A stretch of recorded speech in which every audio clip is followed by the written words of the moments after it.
Hi, I'm Joan Newcomb, and today's morning musings is detachment, space, separations, and unity. I'm doing a series of daily morning musings, and I'm using articles from my blog, Adventures in Density and Effort, as inspiration. Now, I wrote these articles a few years back, and the world has changed dramatically in that time. So what I'm doing is as I read, if I find something that needs to be updated or I've learned something new since then, I will interrupt myself and give the update. And then also at the very end, I will do a summary of how this relates to what's going on in the world today. So detachment, space, separations, and unity. I have many tools and techniques in my spiritual toolkit from different origins. There seems to be a thread of truth for every belief system and practice. It's our individual journey to discover it for ourselves. In my original training, I learned about space, that we each have our individual auras, and to be able to create our own reality, we need to separate others' energies from our own. It sometimes had a bit of a rigid interpretation, which was difficult to maintain.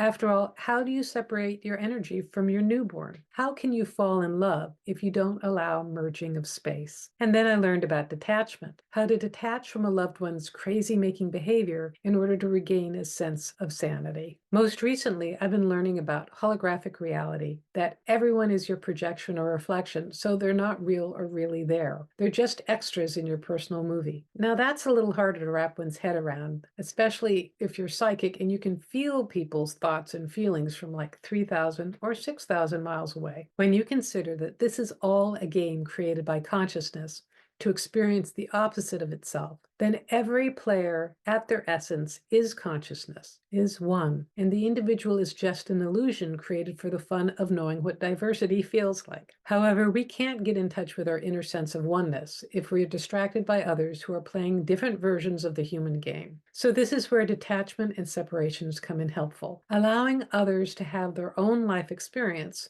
and the consequences of their actions is beneficial for their own growth and your own sanity. If you never allow your toddler to fall down, they'll never learn to walk. And the same goes for adult children, siblings, other relatives, and friends. If you're focused on the way others are living their lives, you'll never live your own. I learned detachment when my children were young, because they lived every other week with their father. I decided that what went on in his household was none of my business, which gave me the space to focus on creating my own home life with them on the weeks they were with me. I also realized that each of my children were wise and immortal beings, with their individual connections to Source, inherently knowing the direction of their personal path in this lifetime. This helped me a lot when they grew up and made choices about creating their own life stories that I didn't necessarily agree with. And it's given me joy to see them surprise me with the things they do create. I have to say, one of the things I realized was that, my children are immortal beings, they're infinitely capable beings,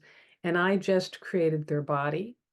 I manufactured their vehicle for this lifetime, and I gave them driving lessons, but their road trip through life is between them and higher consciousness. So the amazing thing about being detached from their process is that they get to be infinitely capable and achieve far more than you could ever have imagined. The other day, I had a conversation with my mother, who has a very different worldview than I do. She's a staunch Republican, a lifelong Protestant, and a retired information officer for the CIA. We are light years apart, and yet we have a good relationship based on respecting each other's space, although she wouldn't use these words. There are others whose lives are full of chaos and unhappiness, and this is where I practice detachment. I spent many years of pain and depression until I learned to step away from their reality. You can't change, fix, or control another's choice of reality. You can only contribute to it or enable it to stay the same. Detaching allows you to separate you from them. And I know now that you can also contribute your own wisdom and recovery while people stumble through their own life choices. And it's a form of detaching with compassion. And you can lovingly support them while they're being incredibly capable about their storyline. There are different energy techniques for separation. You can visualize being in your own bubble and them being in theirs. You can imagine their energy that's in your space flowing back to them.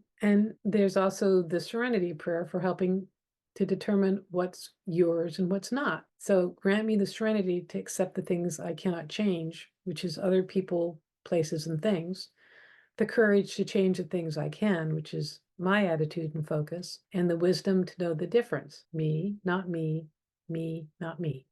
And serenity is a feeling that you gain when you let go of people and their effect on you. My invitation for you today is to notice where your attention is and how you feel when you're focused outside your own reality. Okay, 2008, my mother died in 2013. There's been so many life experiences since then. And the thing I didn't mention in this, and I do know I have a whole blog post about it, which is non-resistance and neutrality. You don't have to focus on like getting that person out of your space, but by being neutral and open and non-resistant, their energy doesn't get stuck in your space, and it's easier for you to interact with them compassionately, lovingly, that you can be a positive contribution to their life while letting them stumble through their own storyline and have the experiences that they have chosen as consciousness to have in their particular life. So to reframe,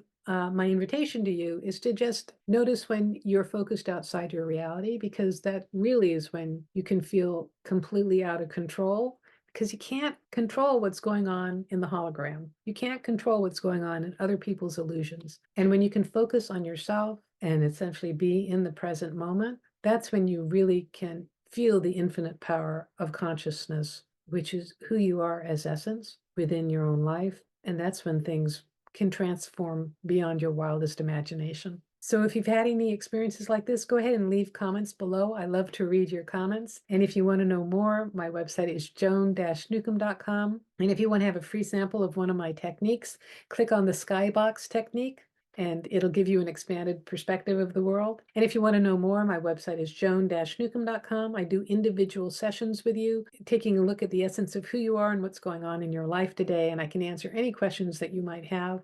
And I can also help you create some life transformations in your life through my energetic techniques. And if you want to learn how to do this for yourself, go to my website, joan-newcomb.com, and take a look at my coaching special. It's tailor-made just for you, one-on-one sessions and specially curated spiritual techniques to help you transform your life. So go to my website, joan-newcomb.com, and I'll see you tomorrow for another Morning Musings.